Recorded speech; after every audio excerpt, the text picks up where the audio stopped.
কিন্তু তার মনের ভেতর অবদমিত যে অন্ধকার জগৎকে সম্ভ্রম আর ভয়ের চোখে দেখে ৮০০রও বেশি। রবার্ট এগার্সের নসফেরাতু যেন তারা পোস্ট অ্যাপোক্যালিপটিক জগতের অন্য একটা ব্রিড।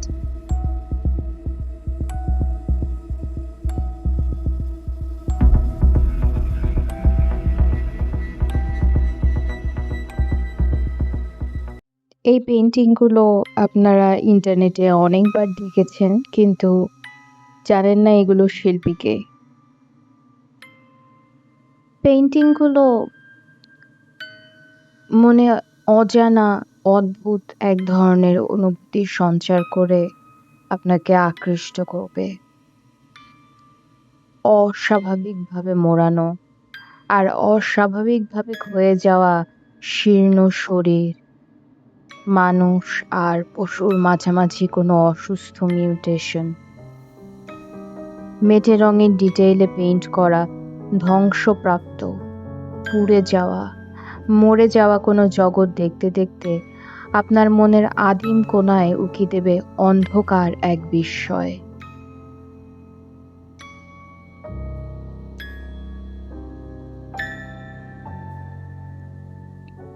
মানব সদৃশ জীবদের প্রচণ্ড আর মরিয়া আলিঙ্গন, জীবন্ত পাখনা বসানো কোনো প্রাণী যা দেখতে মহাকায় কোনো পোস্ট অ্যাপোক্যালিপটিক অট্টালিকা বলে মনে হয়। মাকড়সার জালে জড়ানো যেন অগণিত কঙ্কালসার গাছ, মৃত্যু আর অবক্ষয়।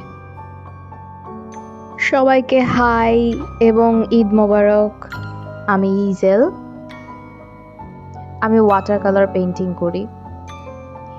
আমার এই চ্যানেলে আপনার স্পিড পেইন্টিংয়ের ভিডিও যেমন দেখতে পাবেন, সেরকম পুরোনো দিনের বিখ্যাত কোনো শিল্পীর কাজ ও জীবনী নিয়ে অনেক কিছু জানতে পারবেন।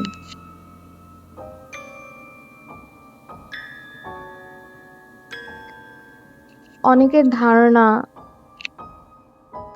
জিসওয়াফ এর এই পেইন্টিংগুলোতে প্রথম বিশ্বযুদ্ধের প্রভাব রয়েছে।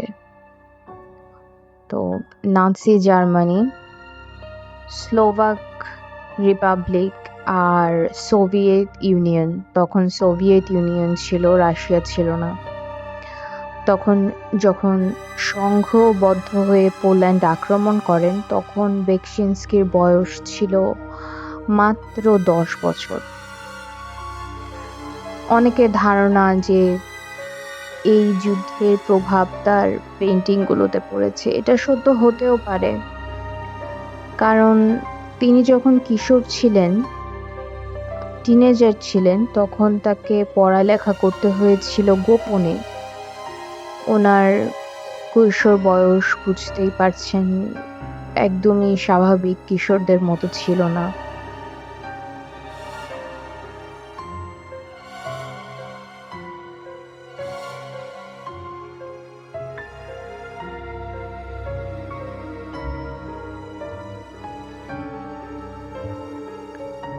জার্মান আর সোভিয়েত শাসনের নিকৃষ্ট আর অমানবিক দৃশ্যপট তার মনে হয়তো তৈরি করেছিল স্থায়ী আর কষ্টকর ছাপ। আপনি তার অনেক পেইন্টিং সারি সারি কঙ্কালের মতো দেখতে, আপনি তার অনেক পেইন্টিংয়ে সারি সারি কঙ্কালের মতো দেখতে ভৌতিক সব সৈন্যদের দেখতে পাবেন। মানুষটা কি মনের ভেতর স্থায়ীভাবে সেই সব দুঃস্বপ্ন পুষে রেখেছিলেন? কি কি দেখেছিলেন তিনি, যা আজ পর্যন্ত ভোলার মতো নয়? কিন্তু তিনি নিজে থেকে কখনোই এ ব্যাপারে কোনো এক্সপ্লেনেশন দেননি। বরং তার আশেপাশে যারা ছিলেন তারা সব সময় বলতেন তার হিউমার নাকি অনেক শার্প, আর সব সময় উনি খুব হাসি খুশি থাকতেন। শুধু তাই নয়, তিনি কিন্তু কখনোই নিজের ছবির নাম দিতেন না। তার এতগুলো কাজের কোনোটিরই কোনো টাইটেল নেই। যেন কোনো দুঃস্বপ্নকে প্রকাশ করার জন্য তার কোনো ভাষা ছিল না।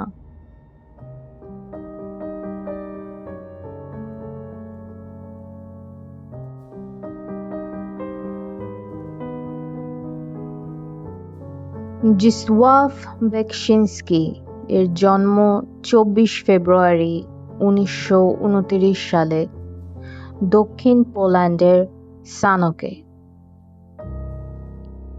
তিনি 1952 সালে, 52 সাল আমাদের দেশের জন্য খুবই স্পেশাল একটা বছর, তো উনি 1952 সালে ক্রাকাও পলিটেকনিকে আর্কিটেকচার স্টাডি করেন।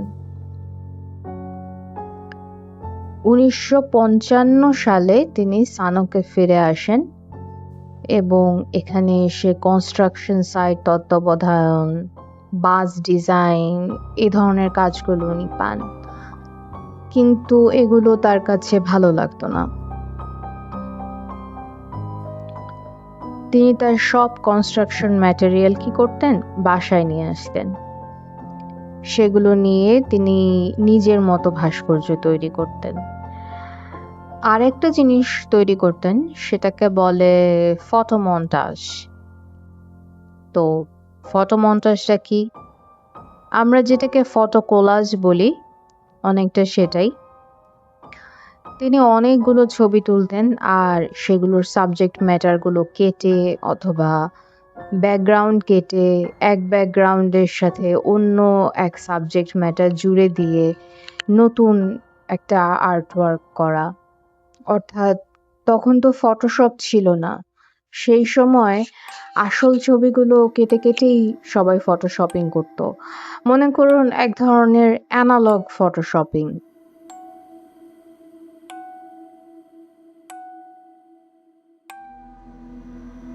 কিন্তু তার মনের ভেতর অবদমিত যে অন্ধকার জগৎ, তার নিস্তার করতে পারেনি বাস্তবের তোলা ছবিগুলো। মানুষের মনের ভেতর এমন অনেক অনুভূতি থাকে যেগুলো প্রকাশ করার জন্য বাস্তবের কোনো ফর্ম যথেষ্ট নয়। বিভিন্ন রকমের ফর্ম দিয়েও, অর্থাৎ যেগুলো বাস্তব ফর্ম নয়, সেগুলো দিয়েও বিমূর্ত শিল্পীরা মনের অনুভূতি প্রকাশ করেন। যেমন একজন শিল্পী যখন তার শিল্পের ফর্মে কাটা কাটা কোনো ছবি আঁকেন, তখন আমরা বুঝতে পারি ছবিটা খুব অ্যাংস্টি কারো আঁকা। আবার কেউ যখন সুন্দর দেখে নরম নরম ফুল আঁকে, তখন আমরা ধরে নিই তার মনের অবস্থা বেশ সুখী। এভাবে ফর্ম, রং, মিডিয়াম দিয়ে নিজস্ব একটা লুক বা স্টাইল বা অ্যাস্থেটিক দিয়ে শিল্পীরা নিজেদের মনের অনুভূতি প্রকাশ করে থাকেন, অথবা কোনো সোশ্যাল মেসেজ দিয়ে থাকেন। তো বেকশিনস্কিও নিজের মনের অবস্থা প্রকাশ করার জন্য একটি স্টাইল ডেভেলপ করলেন।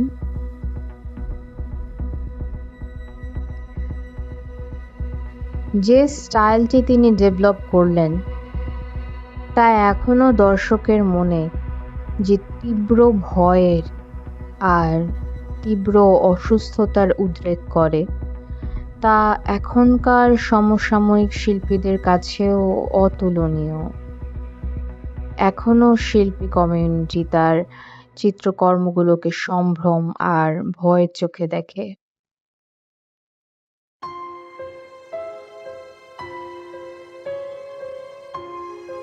1964 সালে ইয়ানোস বগুস্কি দ্বারা অর্গানাইজড একটি এক্সিবিশন করেন বেকশিনস্কি, আর এটি ছিল তার প্রথম সফল এক্সিবিশন। উনি খুব শীঘ্রই পোলিশ শিল্পাঙ্গনে একটি অতি পরিচিত শিল্পী হিসাবে প্রতিষ্ঠিত হন। সাধারণত ব্রিলিয়েন্ট যারা শিল্পী থাকে তাদের নাকি আর্ট কমিউনিটি না খাইয়ে মারে, কিন্তু জীবিত অবস্থাতেও তিনি কিন্তু খুবই ফেমাস ছিলেন, তিনি না খেয়ে মারা যাননি। তিনি যে ভয়াবহ বিষণ্ণতা ভরা ছবিগুলো আঁকতেন সেগুলোর নাম তিনি দিয়েছিলেন ফ্যান্টাস্টিক রিয়ালিজম। যদিও ইন্ডিভিজুয়াল ছবিগুলোর তিনি আলাদা করে কোনো নাম দেননি। শিল্পকর্মগুলো দেখলে মনে হয় এটি এমন একজন মানুষের মনের অবস্থা যার ব্যথার সহনশীলতা স্বাভাবিক পর্যায়ে নেই, যার চোখে জগতের গ্রহণযোগ্যতা স্বাভাবিক প্রত্যক্ষ রূপের মাত্রা ছাড়িয়ে গেছে, যার মনে কোনো কিছুই আর সুস্থ সাধারণ মনে হয় না, যেন এমন অন্ধকার বিকৃতি শুধুমাত্র অন্য মাত্রার কোনো জগতেই সম্ভব। বেকশিন্সকি নিজে অবশ্য বলেছেন তিনি একদমই এমন কোনো মানসিক অবস্থায় নেই, সবাই তাকে ভুল বুঝছে। তাকে প্রশ্ন করলে তিনি বলতেন এই পেইন্টিংগুলোর কোনো মানে নেই, কোনো সিম্বলিজম নেই এর মধ্যে, তিনি এগুলো দিয়ে কোনো মেসেজ দিচ্ছেন না, কোনো গল্প শোনাচ্ছেন না, কিছুই না। তিনি তার একটি ইন্টারভিউতে বলেছেন,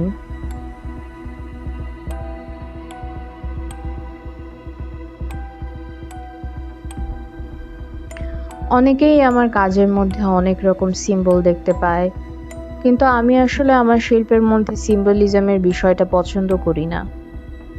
আমি চাই না আমার ছবির কোনো বিষয়বস্তুকে কোনো সিম্বল দ্বারা তুলনা করা হোক, যেমন ক্রুশ, গাছ ইত্যাদি।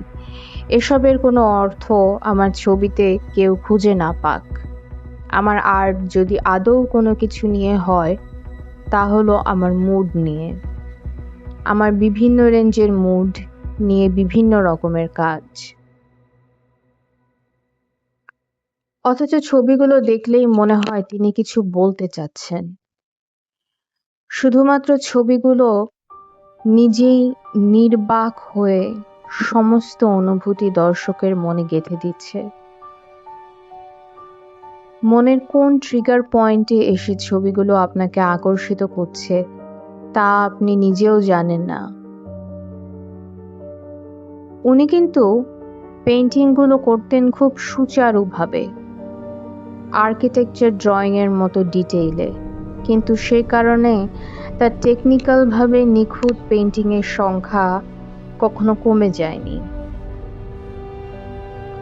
ড্রয়িং আর পেইন্টিং মিলিয়ে বেকশিন্সকি এর কাজের সংখ্যা 800-রও বেশি, আর এর কোনোটি তাড়াহুড়া করে কোনো মতে এঁকে ফেলা নয়।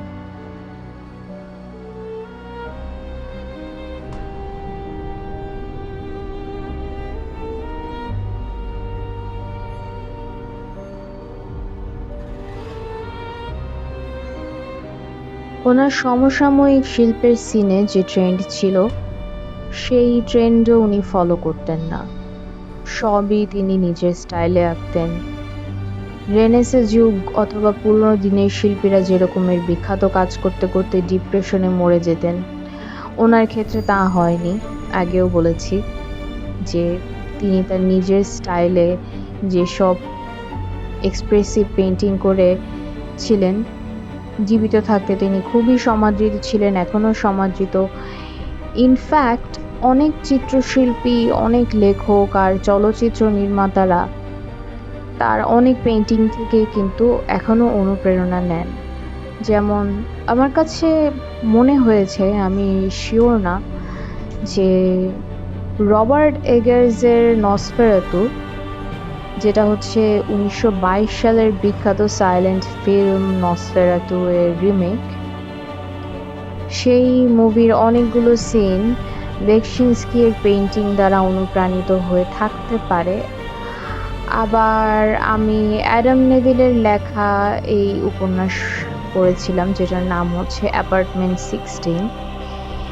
এখানে গল্পের শেষের দিকে যে দানবটি যে মনস্টারটি, সেটির অনুপ্রেরণাও তিনি জিসওয়াফ বেকশিনস্কি এর পেইন্টিং থেকে পেতে পারেন আমার কাছে মনে হয়েছে, কিন্তু আমি এটা শিওর না বা তারা এ ব্যাপারে নিজেরা কিছুই বলেননি। বেকশিনস্কি এর আঁকা যে ফিগার ড্রয়িং আর পেইন্টিং, এগুলো দেখলে মনে হয় যে উনি শুধু হিউম্যান অ্যানাটমি স্টাডি করেননি, বরং হিউম্যান ফর্মকে উনি এমনভাবে ম্যানিপুলেট আর কন্ট্রোল করেছেন যেন তাতে সম্পূর্ণ নতুন একটা পরাবাস্তব তৈরি হয়, যেন তারা পোস্ট অ্যাপোক্যালিপটিক জগতের অন্য একটা ব্রিড। ফর্ম তৈরিতে তার দক্ষতা এমন যেন বলে দেয়া ছাড়াই আপনার মনের ভেতর অন্ধকার আর অসুস্থ অনুভূতির সৃষ্টি হয়। হয়তো আপনি বেকশিনস্কি এর একটা আর্ট প্রিন্ট কিনলেন আর কাউকে দেখিয়ে বললেন, এখন আমার মনের অবস্থা এমন। তাহলে দেখবেন যে লম্বা লম্বা কোনো ব্যাখ্যা দেয়া ছাড়াই আপনার শ্রোতা বুঝতে পারবে আপনার মনের অবস্থা।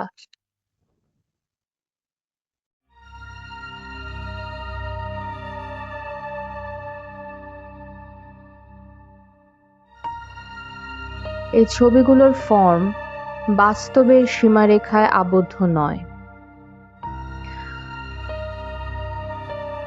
কখনো দেখে মনে হবে না যে কি এঁকেছে, কিছুই তো বুঝতে পারছি না, এটা আবার কি। আপনি পেইন্টিংগুলোর সাথে আসলে কানেক্ট করতে পারবেন, বা রিয়েলিস্টিক পেইন্টিং না হলেও আপনি কানেক্ট করতে পারবেন পেইন্টিংগুলোর সাথে।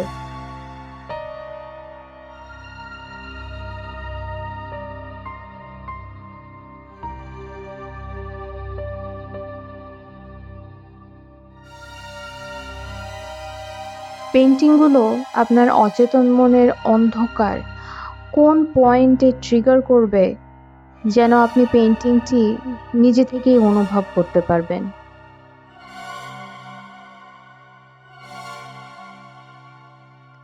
তিনি তার পেইন্টিংগুলো তৈরি করার সময় যে রঙগুলো ব্যবহার করতেন সেগুলো খুব ব্রাইট কিংবা কাঁচা রং হতো না।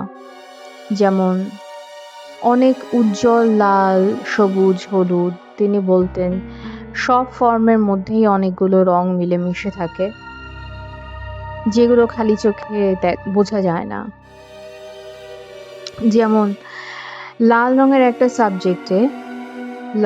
একটা সাবজেক্টে শুধু লাল রং থাকে না, তাতেও কমলা, হলুদ, সবুজ, বেগুনি থাকে, যাতে করে খুবই জীবন্ত আর এক্সপ্রেসিভ একটা লাল তৈরি হয়। তিনি তার পেইন্টিংয়ে বিশেষত মেটে মেটে লাল, হলুদ, খয়েরি রং ব্যবহার করতেন। তিনি রংগুলো নিয়ে এমনভাবে কাজ করতেন যেন তাতে ধ্বংসপ্রাপ্ত নারকীয় একটা জগৎ ফুটে ওঠে, যেখানে ঘর বাড়ি পুড়ে যাচ্ছে, মানুষের অর্ধেক হয়ে যাওয়া লাশ ঝুলে আছে। একটা রংকে তো কতভাবেই প্রেজেন্ট করা যায়, যেমন ধরুন যে একদিকে হচ্ছে ম্যাকডোনাল্ডস আর লেইসের লাল হলুদ, খুব ফান একটা লাল হলুদ, আর অন্যদিকে বেকশিনস্কির দুঃস্বপ্নের লাল হলুদ জগৎ। এমনভাবে পেইন্টিং করা যেন দেখে মনে হয় সে জগতের ওপর পড়েছে মাকড়সার জাল আর ধুলার আস্তরণ। ধুলাবালির কুয়াশায় পরিপূর্ণ সেই দূষিত জগতে ধীরে ভেসে উঠছে তার পরিত্যক্ত আর জীবন্ত দেহগুলো, আত্মাগুলো। তাকে অনেকবার প্রশ্ন করার পর তিনি বলেছেন, আমি আসলে এমনভাবে ছবি আঁকি যেন মনে হয় আমি দুঃস্বপ্নের ছবি তুলেছি। যদিও আমাদের জানা মতে কোনো বাস্তব ঘটনা দ্বারা প্রভাবিত হয়ে তিনি পেইন্টিংগুলো করেননি, তার কথা মতো, আমাদের কথা মতো না, তার খ্যাতি পরবর্তী জীবনে কিছু ভয়াবহ ট্র্যাজিক ঘটনা ঘটে। জিসওয়াভ বেকশিনস্কি এর স্ত্রীর নাম ছিল জোফিয়া। আমার নাম যেরকম সুফিয়া, বেকশিনস্কির স্ত্রীর নাম ছিল জোফিয়া। তো তিনি অনেক দিন ধরে ক্যান্সারে ভুগছিলেন। বেকশিনস্কি এর প্রথম দিকের যে পেইন্টিংগুলো, সেই সব পেইন্টিংয়ের মিউজ এবং মডেল অনেক কিছুই জোফিয়ার দ্বারা অনুপ্রাণিত হয়ে তিনি করেছিলেন। তো তার ভালোবাসার একমাত্র স্ত্রী 1998 সালে মৃত্যুবরণ করেন। আর 1999 সালের ক্রিসমাস ইভে তিনি তার ছেলের মৃতদেহ আবিষ্কার করেন। তার ছেলে টমাস আত্মহত্যা করেছিলেন ক্রিসমাস ইভে। কিরকমের একটা দিন। বেকশিনস্কি পরবর্তী জীবনে ডিজিটাল ফটোগ্রাফি, কম্পিউটার ইত্যাদি নিয়ে সময় কাটাতেন। 2005 সালে আমাদের জগৎ থেকে মর্মান্তিকভাবে মুছে যান এই বিহ্বলকারী মেধাবী শিল্পী। তার বয়স তখন 76 বছর। তার তো একজন কেয়ারটেকার লাগবেই, কিন্তু সেই কেয়ারটেকার কিশোর ছেলে আর সেই কেয়ারটেকারের কিশোর ছেলে আর তার কাজিন মিলে এই অসহায় বৃদ্ধটিকে ছুরি দিয়ে আঘাত করে হত্যা করে। তাকে তারা 17 বার ছুরিকাঘাত করেছিল। কেয়ারটেকারের সেই কিশোর পুত্রের নাম ছিল রবার্ট কুপেক, আর তার কাজিনকে আর তাকে শীঘ্রই অ্যারেস্ট করা হয়।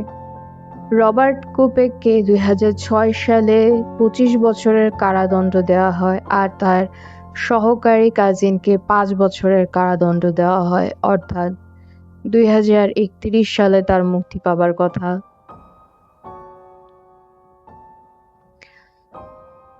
জিসওয়াভ বেকশিনস্কি ক্লাসিক্যাল মিউজিক পছন্দ করতেন।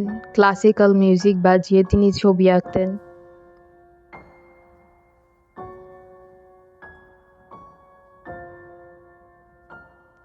তার ছবির বিষয়বস্তু ভয়ঙ্কর হলেও তার আচরণ ছিল নম্র এবং কৌতুকপূর্ণ। তিনি খুবই লাজুক ছিলেন, আর তার সমসাময়িক এক্সিবিশনগুলোতেও তিনি যেতে চাইতেন না। অন্য কোনো শিল্পীর কাজ দ্বারা তিনি প্রভাবিত হতেও চাইতেন না, অথবা কোনো ট্রেন্ড ফলো করতেন না। তার ফ্যান্টাস্টিক রিয়ালিজম ধারার কাজ ছিল গথিক আর বারক ধরনের, কিন্তু সেগুলো ছিল তার থেকেও বিস্তৃত অন্য কোনো এক মাত্রিকতায়। আমি আশা করি আমার ভিডিওটি আপনার ভালো লেগেছে। যদি ভালো লাগে কাইন্ডলি সাবস্ক্রাইব করবেন, আর আমার সব থেকে এই পেইন্টিংটির আর আমার সব কটি পেইন্টিংয়ের মার্চেন্ডাইজ কিনবেন। আমার মার্চেন্ডাইজ পার্টনার খুবই সুন্দর আর্ট প্রিন্ট প্রডিউস করে। ঘরে টাঙিয়ে রাখলে ঘরে বসেও অন্য একটা জগতে চলে আসবেন। সো আমাকে সাবস্ক্রাইব করবেন। আমার পেট্রিয়নে পেট্রন যদি হতে পারেন, তাহলে আপনারা আমার সব কটি পেইন্টিংয়ের স্পিড পেইন্টিংয়ের সব কয়টি ক্লিপ দেখতে পারবেন। স্পেশালি যদি আপনার কাছে মনে হয় যে আমি কিভাবে ছবি আঁকি, কিভাবে এত ডিটেল করি সেটা আপনি বুঝতে পারছেন না, তাহলে আপনি অবশ্যই আমার পেট্রন হিসাবে জয়েন করবেন। তাহলে আপনি দেখতে পারবেন যে স্টেপ বাই স্টেপ প্রত্যেকটা ক্লিপে কিভাবে আমি একটু করে পেইন্টিং করি, সেগুলো সব কিছুই আপনারা বুঝতে পারবেন, এবং কিছু টিপসও আপনারা অলওয়েজ পাবেন, যাতে আপনারাও ভালো করে পেইন্টিং করতে পারেন। আর তাহলে এখানেই গুড বাই।